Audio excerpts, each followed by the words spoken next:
हर रोज एक नई कहानी देखने के लिए चैनल को सब्सक्राइब करें और बेल आइकन दबाना ना भूलें।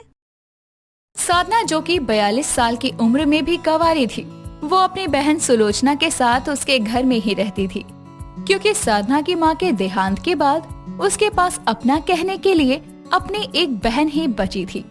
तो वहीं सुलोचना अब अपने एकलौते बेटे पंकज की शादी की तैयारियां करती है और शादी के बाद अपनी बहू कामना की आरती उतारकर उसका स्वागत करती है, जिस पर उसकी बहू उसके पैर छूकर उसका आशीर्वाद लेती है। तभी साधना कहती है, अरे बहू, बस अपनी सास के पैर छुएगी? यहाँ मौसी सास भी खड़ी है तेरी, जरा मेरे भी पैर छू ले। अरे साधना, अब बहू को थोड़ी ना पता है तो उसकी मौसी सास है। कामना बहू, जो अपनी मौसी सास के पैर छू ले। जी माँ जी। कामना अपनी मौसी सास के पैर छूने के बाद उसे बोलती है, मौसी सासू माँ जी, मौसा जी कहाँ हैं? उनसे भी मिल लेती, क्योंकि मैं शादी से पहले भी सिर्फ माँ जी से ही मिली हूँ।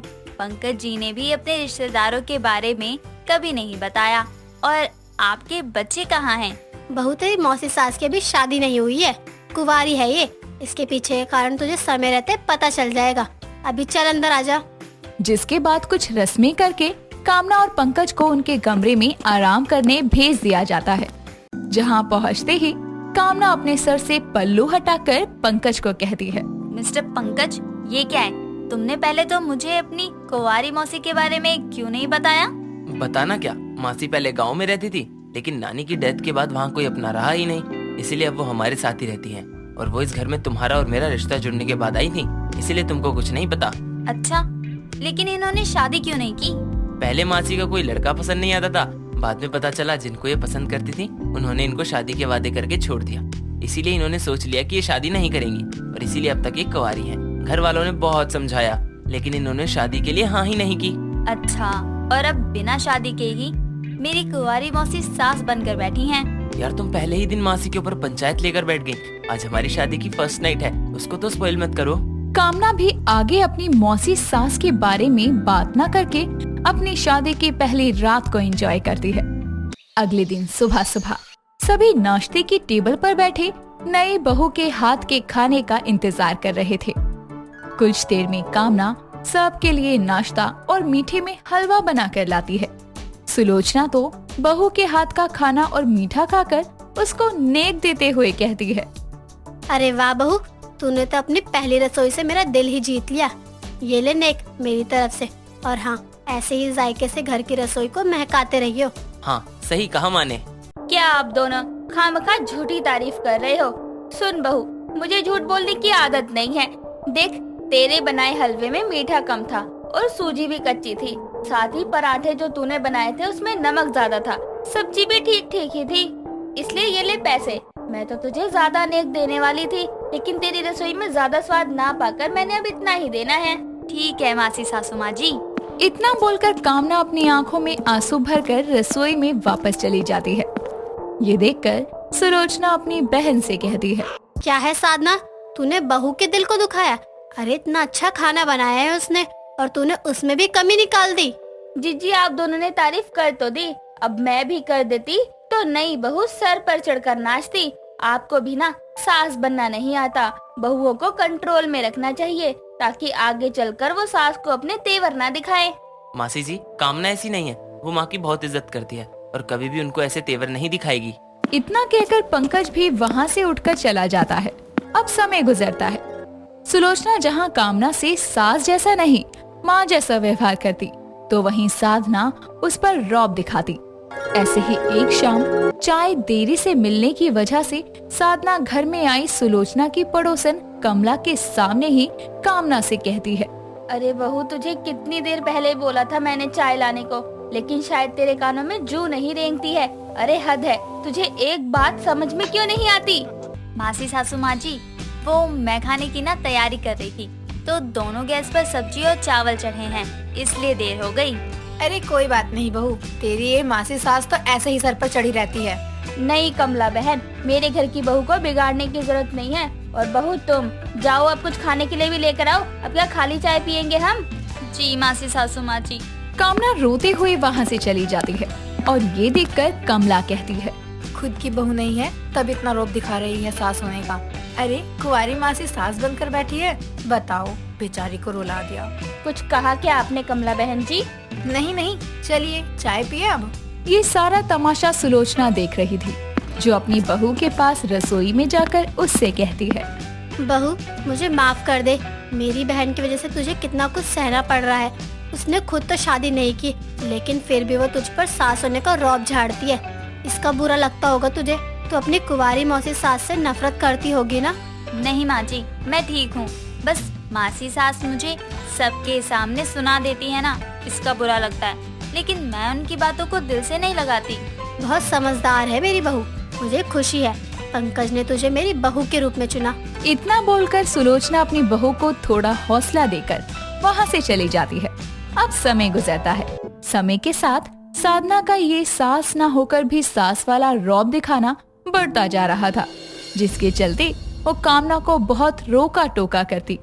इसी के चलते एक सुबह अपने मायके से फोन आने पर कामना उसको सुनने के बाद अपनी सास और मौसी सास के पास हॉल में आकर कहती है, माँ जी, मेरी माँ की तबीयत खराब है, क्या मैं कुछ दिनों के लिए अपने मायके चली जाऊँ? भाई माँ का सही से ध्यान नहीं रख पाएगा और माँ के बीमार रहने से वहाँ खाना वगैरह की दिक्कत भी हो जाएगी ना। अरे बहू, क्या हुआ समधन जी को? कुछ नहीं हुआ होगा, ये बहू के काम से बचने के बहाने हैं। यहाँ पूरा दिन काम में लगी रहती है ना, मायके जाकर आराम फरमाएगी। मासी सासू माँ जी, अब ये क्या कह रही हैं? भला मैं अपनी माँ के बीमार होने का बहाना क्यों बनाऊंगी? आपको यकीन नहीं है तो आप चलो मेरे साथ। हाँ साधना, ये क्या बोल रही हो तुम? हमारी बहू इतनी बड़ी बात हमसे झूठ नहीं बोलेगी। अरे जिज्जी, तुम बहुत भोली हो। बहुओं की चाल तुम नहीं जानती। ये बस अपने ससुराल वालों की जिम्मेदारी से बचने के लिए मायके जाती हैं। बताओ, माँ से काम नहीं होता तो अब तक कैसे चल रहा था? और इसका भाई बड़ा हो गया है, उसकी ही शादी कर दे। ऐसे बीमार होने पर बार बार बेटी को मायके से बुलाएंगी क्या? बस मासी सासू माँ जी, मेरी माँ ने नहीं कहा मुझे आने को। मैं जाना चाहती हूँ क्योंकि वो मेरी माँ है। मैं उन्हें तकलीफ में नहीं देख सकती। अगर आपको ये झूठ लगता है ना तो लगे, मैं तो अपनी माँ के पास जाऊंगी। बहू तो गुस्सा मत हो, तुझे कपड़े बांध ले, मैं पंकज को बुलाती हूँ, वो छोड़ाएगा तुझे। ये क्या कह रही हो जीजी? अरे इतनी भी छूट मत दो अपनी बहू को। और बहू तू अगर आज अपने मायके गई तो वहीं रहियो, दोबारा इस घर में आने की जरूरत नहीं है। बस साधना, ये मेरी बहू है, मैंने इसको जाने की इजाजत दी है। अरे हद होती है, तू सास नहीं है उसकी, फिर वो तेरी सारी बात मानती है। तेरे कड़वे शब्द सुनकर भी वो पलटकर जवाब नहीं देती। अरे उसके मायके जाने से रोकने वाली तू होती कौन है? तू भी तो अपनी बहन के घर है। इतना ही सास बनने का शौक है तो तूने शादी क्यों नहीं की?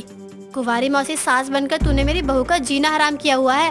अपनी बहन के मुंह से ये सब सुनकर साधना का दिल टूट जाता है और उसकी आंखों से आंसू झलकने लगते हैं। तभी कामना अपनी मौसी सास से कहती है, मासी सासू माँ जी, अब माँ जी की बातों का बुरा मत मानिए।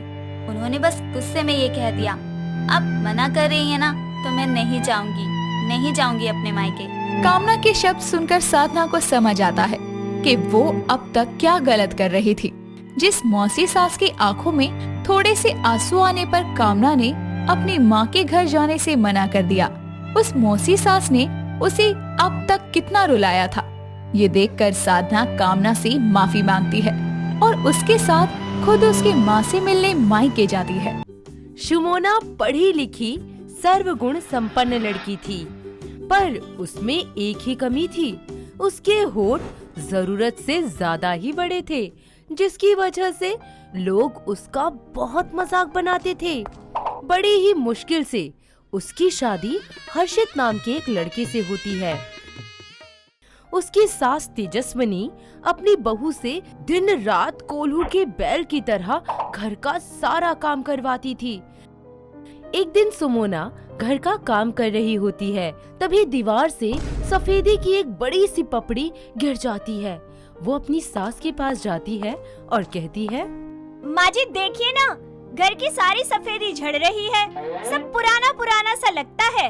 क्यों ना हम घर दोबारा पेंट करवा ले? अरे तू अपने बड़े बड़े होठों को पेंट के डिब्बे में डुबा और पुच पुच कर दे सारे घर में। क्या कहा आपने माँ जी? अरे गलत ही क्या बोली मैं। अरे किसी काम तो आएंगे तेरे बड़े बड़े राक्षसों जैसे होठ। माँ जी, अब आप मेरी तुलना राक्षसों से करने लगी। बस पूरे चेहरे पर यही नजर आते हैं होठ। शुमोना दुखी होकर वहाँ से चली जाती है और अपने कमरे में जाकर खूब रोती है और मन ही मन सोचती है, अगर मेरे होठ मोटे हैं, बड़े हैं, तो क्या हुआ? हर इंसान की अपनी एक अलग पहचान होती है। फिर क्यों लोग मुझे धिक्कारते हैं, मेरा मजाक बनाते हैं? वहीं दूसरी तरफ उसका पति हर्षित, वो अपनी पत्नी के होते हुए भी अपनी गर्लफ्रेंड सानिया के हाथों में हाथ डाल अपने साथ उसे घर ले आता है। हर्षित, ये लड़की कौन है? अरे दूर हो जा मेरी नजरों से, और ये अपने बड़े बड़े होठ लेकर मेरे सामने मत आया कर। कोई प्यार मोहब्बत में शादी नहीं करी मैंने तुझसे। अरे मेरी तो मजबूरी थी तुझसे शादी करना, ताकि तू मेरी माँ का ख्याल रख सके, इस घर का काम काज कर सके, समझी? तेरी कोई औकात नहीं है मेरे आगे। डार्लिंग, इसके होठ तो देखो, कोई पसंद थोड़ा ही करेगा इसे। चलो हम अंदर चलते हैं, वहीं बैठेंगे आराम से। वक्त के साथ शुमोना का अपने होठों को लेकर डिप्रेशन बढ़ता ही जाता है और एक दिन वो दुखी होकर खुदकुशी करने का फैसला ले लेती है। वो रेलवे ट्रैक पर जा पहुंचती है। जैसे ही ट्रेन के आगे वो कूदने ही वाली होती है कि संजय नामक एक व्यक्ति उसका हाथ खींचकर उसे बचा लेता है। अरे अरे अरे मैडम, क्या कर रही हैं आप? मर जाने दिया होता, मुझे क्यों बचा लिया? मुझे कोई पसंद नहीं करता, नहीं जीना मुझे। और अरे मैडम, आप प्लीज संभालिए खुद को, और खुद को मार देने से कभी किसी प्रॉब्लम का सॉल्यूशन नहीं मिलता। आप नहीं समझ सकते मेरे साथ जो भी हो रहा है। ये मेरे बड़े बड़े होठ है ना, ये सबके सामने मुझे शर्मिंदा करवाते हैं। मुझे कोई पसंद नहीं करता। अरे मैडम, क्या कुछ भी बोले जा रही हैं आप? For your kind information, I am a film producer. वैसे अगर आप चाहें तो मैं आपको अपनी फिल्म में एज अ हीरोइन कास्ट कर सकता हूँ। अरे नहीं नहीं, मुझे तो एक्टिंग भी नहीं आती और मेरे घर वाले कभी इस बात की मंजूरी नहीं देंगे। Now it's totally your choice ma'am. ये मेरा नंबर है एंड आई प्रॉमिस यू आपकी लाइफ चेंज हो जाएगी। अच्छा ठीक है, मैं देखती हूँ, पर अभी मुझे घर जल्दी जाना होगा, बहुत देर हो गई है। इतना कहकर शुमोना जल्दी से अपने घर पहुंचती है, जहां गुस्से से तिलमिलाते हुए उसकी सास तेजस्विनी और हर्षित उसका इंतजार कर रहे होते हैं। अरे ओ महारानी साहिबा, कहाँ से आ रही हो हमारा गर्दी करके? जी कहीं नहीं, मैं वो बस बाहर गई थी। अरे बाहर घूमने का समय है क्या ये? तुझे यहाँ माँ का ख्याल रखने के लिए रखा है और तू बाहर ऐश कर रही है। शुमोना को बहुत तेज गुस्सा आ जाता है और वो अपने पति को धक्का दे नीचे गिरा देती है। बस बहुत हो गया, आप लोगों ने मुझे समझ के क्या रखा है? आखिर मेरी भी कोई इज्जत है? कब तक मैं आप लोगों के ताने जुल्म ये सब सहती रहूंगी? हाँ हाँ, इज्जत क्यों, ढोल नगाड़े भी बजवा देता हूँ। अरे फूल माला से तुम्हारा स्वागत करता हूँ ना, आई बड़ी। मैं ये घर छोड़कर हमेशा हमेशा के लिए जा रही हूँ और यही मेरा आखिरी फैसला है। अरे जाओ जाओ, और हाँ, रात को ना ध्यान से निकलना, कहीं किसी को बड़े होठों वाली चुड़ैल न दिख जाए। ये सब सुन शुमोना उस घर को हमेशा के लिए छोड़ देती है और संजय भंसाली के साथ फिल्म बनाने के लिए तैयार हो जाती है। उसकी फिल्म ब्लॉकबस्टर हो जाती है, जिसकी चर्चा हर गली मोहल्ले में होने लगती है। ये सब होता देखकर उसका पति हर्षित और सास तेजस्विनी को अपनी बहू के साथ किए बुरे बर्ताव पर बहुत ज्यादा अफसोस होता है और वो उससे माफी मांगने के लिए उसके बंगलों पर जाते हैं। हाँ जी, अरे ओ भाई साहब, अरे कहाँ चले जा रहे हो? अरे दिख नहीं रहा क्या अमीरों का बंगला है? जी देखिए भाई साहब, मुझे अपनी बीवी शुमोना से मिलना है। एक बार आप उन्हें बताइए तो सही, उनका पति आया है। अरे ओ भाई, तेरी कोई बीवी नहीं रहती यहाँ। यहाँ तो शुमोना हीरोइन रहती है। भाई साहब मैं हाथ जोड़ रहा हूँ आपके आगे, प्लीज आप उसे एक बार बता दीजिए कि उसका पति हर्षित और उसकी सास तेजस्विनी उससे मिलने आए हैं। रुक, मैं अभी पूछता हूँ मैडम से। गार्ड शुमोना को फोन करके पूछता है। मेम साहब, वो आपसे कोई हर्षित नाम का आदमी मिलने आया है। एक बूढ़ी सी औरत भी है उसके साथ। कह रहे हैं कि आपका पति और आपकी सास है। अंदर भेज दूं क्या? रुकिए, मैं अभी आती हूँ। ठीक है मैडम। मुझे पता था शुमोना, मुझे पूरा भरोसा था तुम पर कि तुम हमें मिलने के लिए अंदर जरूर बुलाओगी। हाँ बहू, मुझे और हर्षित को माफ कर दे।